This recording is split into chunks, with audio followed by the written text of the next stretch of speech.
I experienced all the fact. I went through the process and I endured all the suffering. But now I realized that the suffering is suffering. And I found the root, the origin of suffering. So through identifying the origin of suffering, now I know how to overcome my suffering. So as we, and also that he said that like dependent origination for him is the, it is just like a maybe we can think in that another way, like what is the Buddha's summary from his journey. So he make the report like, yeah, dependent origination, this is my findings through my journey, that I found that this insight and this the method, this process that that helped me to see the root of the origin of the dukkha or suffering, and also how can go back from the, how can overcome from our dukkha. And yeah, this is a very interesting, like you can also can say dependent origination is very hard. And he said very, it is very difficult to realize. He always mentioned in a few times in the sutra, we can see from also Digha Nikaya and Samyutta Nikaya, a few conversations you can see between the Buddha and his attendant Ananda. So once Ananda said, my Lord, dependent origination is very easy to understand. And I realized that Buddha was very, very curious, and he said, "Well, can you explain a little bit more?" So Ananda's explanation could not convince to the Buddha, and Buddha said, "Well, don't say in that way. It's very subtle and profound and deep in implication, and very difficult to understand. So we just reading the dependent origination or writing book about dependent origination or writing thesis, it doesn't mean that we really truly understand. It's a process. It is the lifetime, lifetime experience. So Ananda was during that time when Ananda became a monk. Actually, he was very enthusiastic person, and at that time it was not actually, he was very busy for something to do for the monastery. So it was not, he did not really realize, but yeah, Buddha scolded him that, yeah, it's very difficult and very hard to see and very hard to understand. So we can see that why it is difficult, why it's hard to see, because each of the point, each of the process, sometimes it's very difficult to identify each of the moment. For example, like when you go for about our mind, when you observe our mind, we have a lot of story, we have many emotional factor, like we have many ups and down and ups. Sometimes we are happy, sometimes we are sad. So our mind is always playful. It's the nature of the mind. So it's sometimes very hard when you follow the it's very hard to see the mind and its flow. So it's very, that's why it is one of the very Buddhist way. Buddha's teaching always introduce that vipassana or insight meditation. It can help to see the phenomenon object of the mind. So it's obviously that it's a part of the practice. One needs to really work very hard. Very hard. That in this term, that means like it's a mental exercise. It's more psychological, and see all the reality as reality, and accept all this reality. So when you focus to the reality, when you analyze the reality, some of the part doesn't make us happy. Sometimes something like we don't want to accept it. Sometimes we feel regret. Sometimes we sad. Some of the part always make us happy. Sometimes we very applauded of this fact. So of seeing the our feeling, our emotional factor, accepting the reality, it's a it's a very huge exercise. It's based on our how can we can overlook this practice, how can you forward day by day.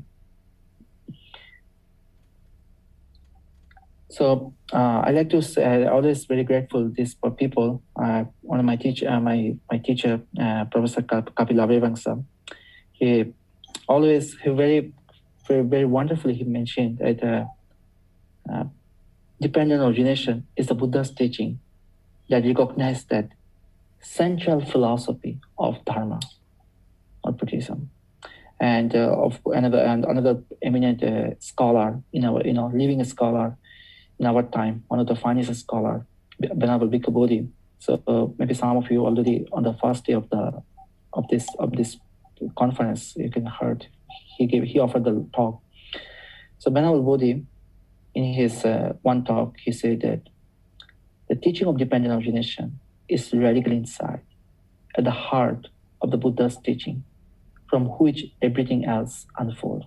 So that means the same thing, like those who can really understand the dependent origination, he can really see the true essence of Dharma.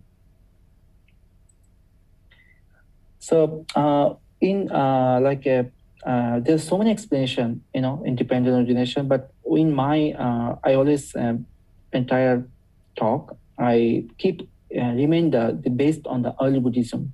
So early Buddhism we categorized like a non-sectarian period of the Buddhism. This is a different topic, but for let you to know that early Buddhism is based on the Dharma and Vinaya, and is that just from the Buddha's time to the the, the first 100 years. So that time, there's no Yana, there was no Theravada, no Mahayana, or no Vajrayana tradition. There's only for just Buddha's teaching and Dharma. But later on, all the school and a lot of tradition, a lot of text, a lot of a lot of sects such as like a Sarvastivada or Vivajavada, Sautanchika, all the schools are India. They came mostly about from the 3rd century BCE to 4th century. A lot of school appeared. Some scholar mentioned that 18 school, but anyway, but Buddha's teaching, like early Buddhist teaching, you can see that like Nikaya text. Everything is related to the Four Noble Truth and dependent origination. So like if you have a chance to explore like early Buddhism, I really like to recommend that Samyutta Nikaya, the connected discourses of the Buddha, the 12th chapter. So in this chapter, it Buddha, we can see there many explanation, very clear explanation that how the Buddha described the dependent origination based on his practice.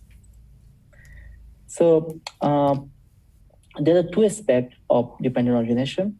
One is the theoretical aspect or abstract principles and applicational principles. So abstract principle based on the cause and effect is all about the karma. And as we talked in the before, that if someone conduct good action, wholesome feedback return to him. And if someone conduct negative action, unwholesome action, or unwholesome result return to him. So this is a cause and effect. So theoretical aspect of dependent origination is very interesting. Like it can give you it can provide you the process like because of this that happened. So an applicational one, it's also we're coming later. So just it's based on the 12 links. So we come in later. First theoretical aspect, a little bit I like to show, mention. So the abstract formula of dependent origination refers to the law of causation that has arisen depending upon causes and conditions, additionally known as the law of conditionality. So as we can say that it is the law of nature, the karma. It's a law of nature. But another way, the Buddha said, he said that no matter whether Buddha is still exist or not, or no matter I'm here or not, but this is a natural law. This is a part of the nature. Like people born, those who is born, he needs to commit. He needs to be die one day, and the process, the law of the universes, and the law of the cosmology. It's always be there. I mean, it's constant, and it's it is a part of the nature. So this nature is always exist. So we can't change this nature, but we can understand. We provide the effort to understand the law of nature. By understanding the law of nature, we can see, we can apply into our life, and we can see the fact why it's happening. So it's very based on the early Buddhism. The conversation between the Buddha and Ananda, the Buddha said this term: when this exists, that comes to be. With the arising of this, that arises. And when this does not exist, it doesn't come to be. With the cessation of this, that ceases. So it's a bit have some kind of puzzle about that, but I like to explain in very easy way, like clouds, water, and rain. So so if there is no cloud, I mean no water, water is steam, and it's finally it makes to it creates cloud, and from cloud we can find a rain. From the rain, I mean rainwater, we can collect. So it's a cycle, it's a process. So if there is no water, there will be no cloud, and there will be no rain too. So it's about because of this, that happen, or that arises. So it is a theoretical way to understand the process and the teaching of dependent origination. And I am moving to the practical aspect. Yeah. So practical formula is the very most important part in this teaching. So practical formula of dependent origination, it talk about it described from the 12 links. So it starts from the ignorance and end up with the aging and death. So let me like 12 links is, I mean, Buddha explained the process of life within the 12 links. Actually, you can ask the question why the 12 links? Why it is not the 1 link? Or why it is not the 100 links? Or why it is not the 20 links? So it can be more or it can be less. But the standard format to understand the law of nature, he explained as within 12 links. So one very interesting thing,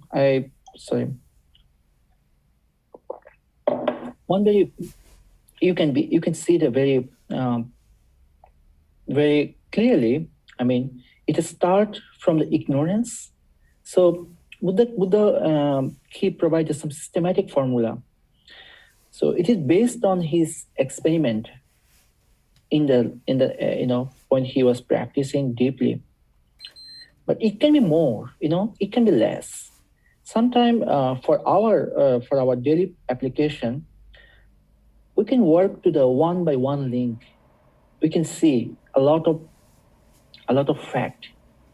Each of the link are have a very extensive insight. So it starts from the ignorance, and then he said that with the origination of ignorance, mental formation arises. And with the origination of mental formation, consciousness arises. Consciousness, from consciousness, we can say nama rupa, mentality and materiality, and then six sense doors, then contact, feeling, craving, clinging, becoming, birth. So this is the forwarding orders. So forwarding orders of dependent origination, it's always provide the idea how to see the origin of suffering. Whereas the reversing order is a two sequences. Actually this is a very vast topic, but within the short within the I try to just give the just brief explanation. So reversing order, it is based on the with the cessation of ignorance, mental formation ceases. It's just the opposite side. And in the same way, with the cessation of mental formation, consciousness ceases. So, I mean, very important to understand the first, go to the forwarding part, the anuloma. So start to work with the ignorance. So from ignorance, we can see the mental formation and consciousness, mentality and materiality. And then, you go forward and it end up with the aging and death. So we can see the dependent origination like these two aspects of this exercise, which is a mental exercise. So forwarding order, it provides the insight to understand the origin of the suffering, and the reversing order, it provides the insight like how to cessation of the suffering. So the entire process, and so you can be. Desculpa, daqui a pouco termina, que ele está ocupando a hora inteira.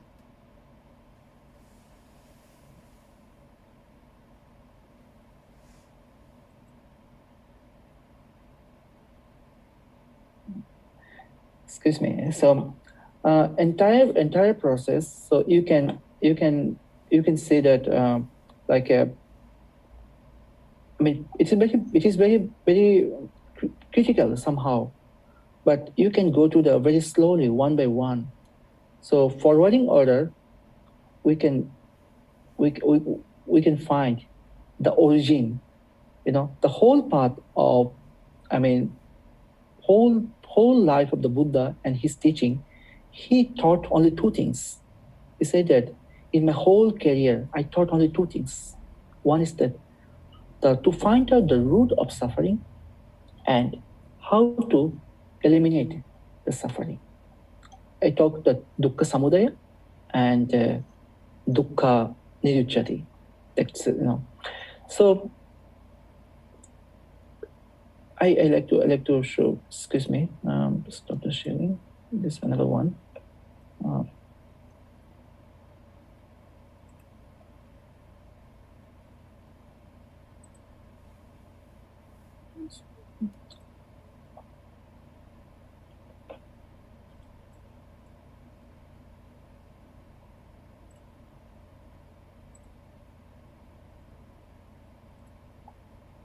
So then dependent origination.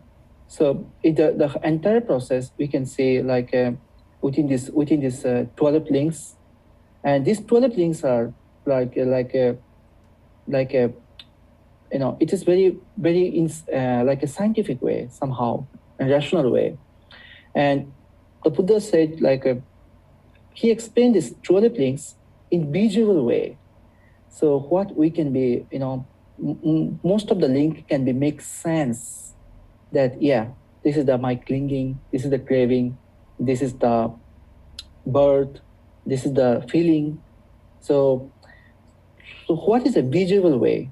So Buddha's teaching is based on like a self-evident that should be, that is scientific, and there's other types of the scrutiny, and it's not based on the mere faith.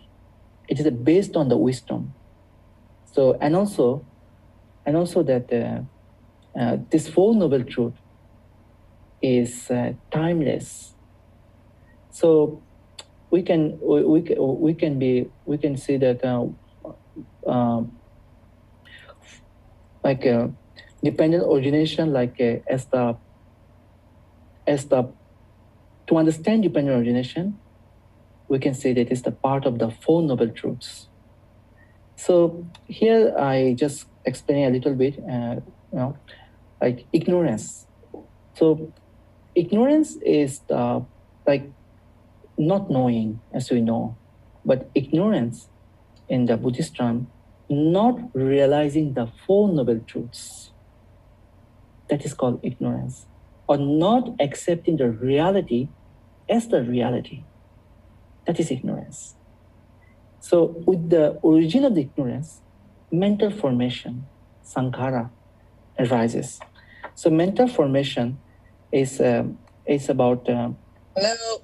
Hi. Does anybody has any question? I think maybe someone had some question. I'm not sure how to direct it. I'm sorry. Yeah, I ask please keep your mics in mute during the talk, please.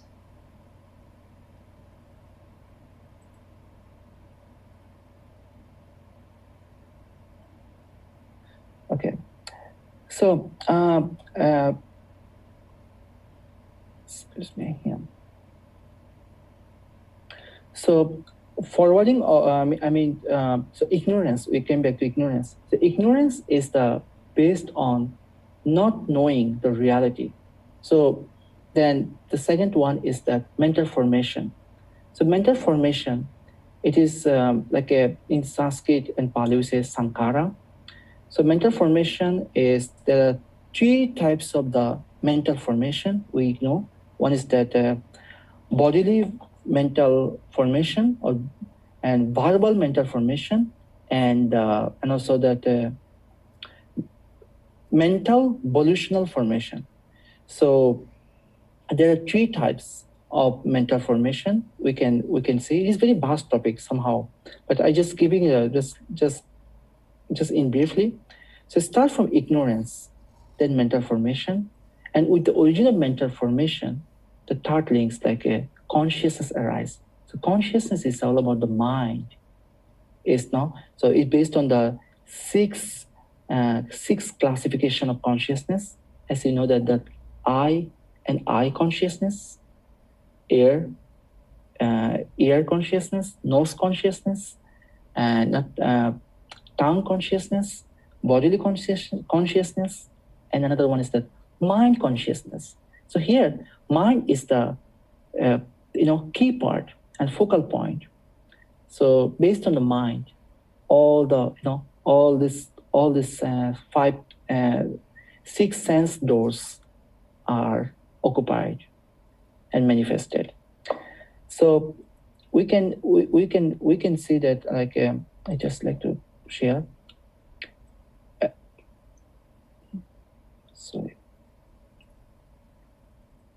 So we can see that like a practical aspect of the dependent origination, it's all about explain about the entire process. Then number 4, we know the sixfold sense doors. So it's all about that, as we discussed before, like I sense, eye consciousness, and ear consciousness, nose consciousness, tongue consciousness, bodily consciousness, and mind consciousness. So these sense doors are, it's also that we can be understand more to the nama rupa, mind and body. So it all are related to each other. Every single links are, related to each other. And in briefly, Buddha was encouraged, he was emphasized that ignorance, craving, and clinging, these are the root for the dukkha, for the suffering. So clinging and craving is very, very important part. The craving, like Buddha said in very funny way, he said that uno loco adito tanha daso in Pali, but in English is translation like all the beings are slaves of craving, or all the beings are slaves of desire. So desire is endless. Today we have something, we want more and more and more. So desire arises. Because of the desire, people are conducting something good, sometimes it's bad too. Sometimes it's very harmful. So desire and clinging is related to each other. So clinging is like I like to translate as a latent desire. It's always there in the mind. It's a latent desire, and it's always manifest to the attachment. So it's all are related. We can see our, when you can go to see our mind very deeply about every single particle, about every single part of the phenomenal object, we can see that, why we are clinging to. What is the reason that we are attached to? So how the craving project to clinging. And then we see the becoming, birth, aging, and death. So it's all a rotated cycle. Coming into, this cycle is a very systematic way. So each of the part, when you exercise through your practice, you can see the more and more and more. Sometimes it can be more, but the 12 planes of dependent origination was, it is a standard format that Buddha said it is like a visual way that you can use this formula to apply into your daily life to see what is the origin and what is the root of dukkha or suffering. So in the same way, like cessation, as we talk a little bit more. So as the Buddha's teaching, and we know that the aim, the entire teaching of the Buddha is described as the, four foundation of, we can be exercised by four foundation of mindfulness, and we also, our objective is to understand the Four Noble Truths. So Four Noble Truths, as you know, that the truth of suffering, the cause of suffering, the cessation of suffering, and the path that lead to the end of suffering. So forwarding order of dependent origination, it leads us to understand the root, the cause of suffering. And in the reversing order, the Anuloma Patiloma, it helps us to realize to break down the cause of suffering. That means we can find the way, the path.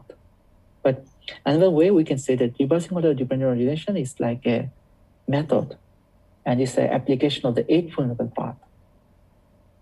So it's all our, again I repeat that it is all are related to each other. We are not be isolated from each of the link, each of the particle. We can't be isolated. When you look at very carefully, each moment, each process, we can see the key factor.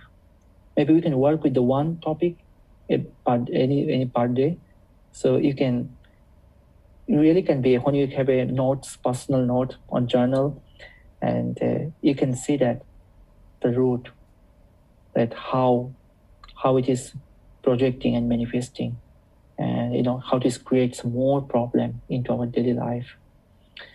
So the way is that understanding dependent origination, like through the insight meditation, vipassana, is one of the skillful way to go through, to overcome, and to see the beyond the samsaric existence. So vipassana, as we know that in this conference, also some other teacher there's lead some meditation. So it's based on the first samatha, or the one pointedness. So developing the concentration, this is a samatha. Then through the developing the concentration, one can see the true nature of the reality that is inside meditation. It's called so by insight meditation, you can see each of the link, each of the factor, your feeling, your the mental and mind and body, nama rupa, ignorance, consciousness, sixth sense, those craving, clinging, and also that the process of the aging and old age and death. So I like to ending up with this one of my favorite text, Shantideva's text, Buddhicharya Avatara. He said that with remembrance or awareness keeps guard at the mind's door. So awareness, this is the mindfulness, this is a concentration, this is awakening, this is observation. Observation the reality as the reality. The mind's door, that's all the six sense doors, we can see by Namarupa, mind and body. So we can see the process, how it is related to each other, and how the craving and desire manifests to the clinging, and how clinging manifests to the more desire. So all the six sense doors, and also all the related, interrelated. That's what we call it interconnected, or interconnectivity. So then, through the mindfulness, when the mindfulness arises, or the right mindfulness, there's the one word, right mindfulness. Actually, Buddha used the term the right mindfulness. So right mindfulness incorporated by morality. Actually, he said that mindfulness, there are there's two aspects. One is the right mindfulness, one is the wrong mindfulness. But here, it should be the right mindfulness arises. And we can see that, how the phenomena, the process is rooting from the beginning. We can see the beginning point from it started from our cycle, the cycle of the life and cycle of the problem. So then we understand the beginning, then we can, when you identify the fact and we work out with this fact, and you can work how to seize the fact. So I don't want to, So thank you very much for all of your kind attention. So I would like to open the mind. Please, if any insight and question, please, we can, now the discussion, you can go ahead with this.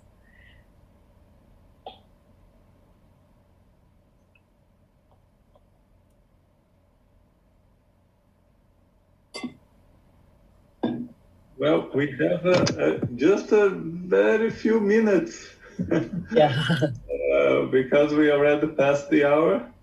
Yeah, I'm so sorry that it's actually a vast topic. So maybe we can open for one or two short questions.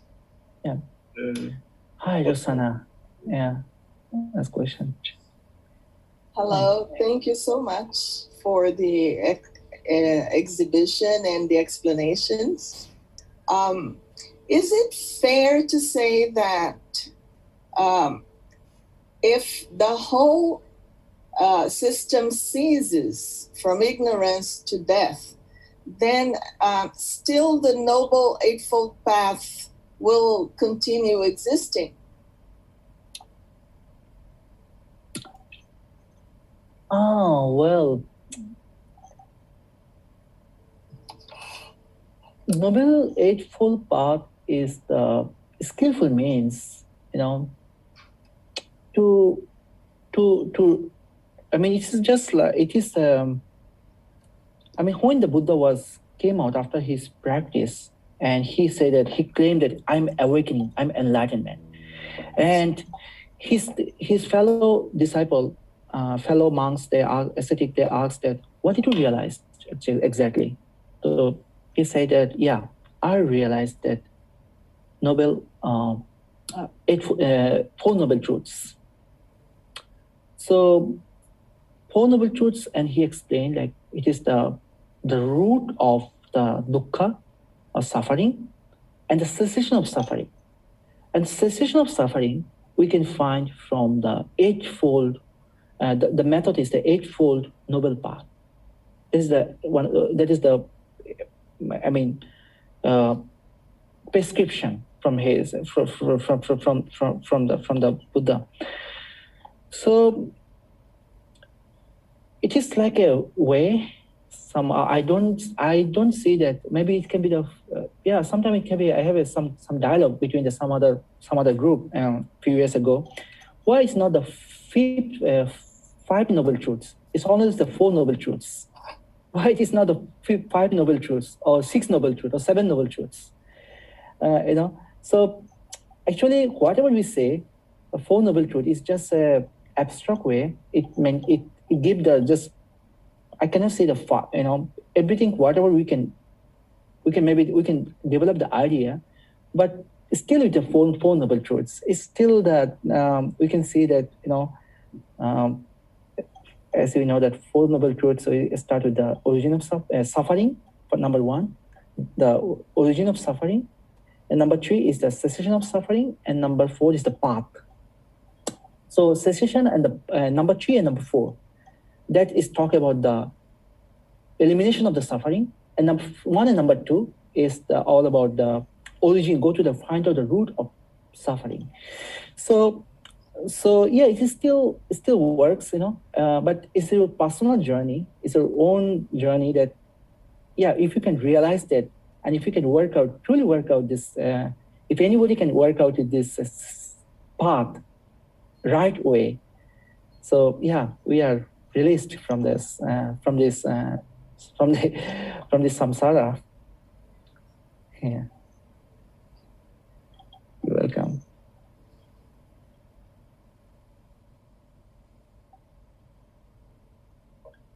Is there any more? Yeah. Well, my friend, it seems that you have to come back. Okay, I'll be happy to back. I thank you very much, for this exposition. I'm sure there is a lot, that can be asked and developed. We are lunchtime now. Oh yeah. And we have another lecture at 2. So I thank you very much. And I'd like to ask people to open the mics and express their gratitude and say hi. Então, por favor, abram seus microfones, dizem oi, digam oi. Excellent talk. Thank you very much, Sanjoy. Thank you so much. Thank you very much. Thank you.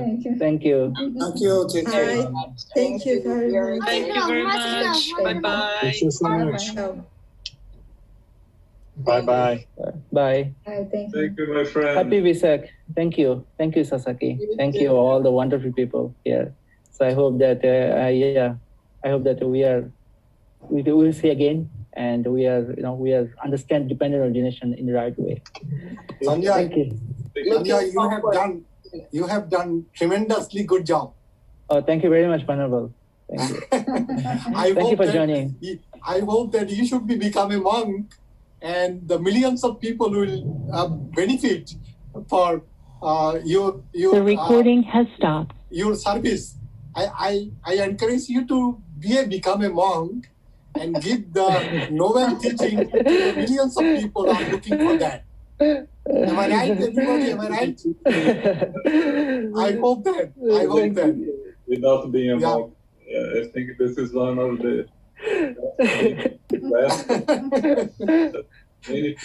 Thank you, brother. Thank you so much. Thank you.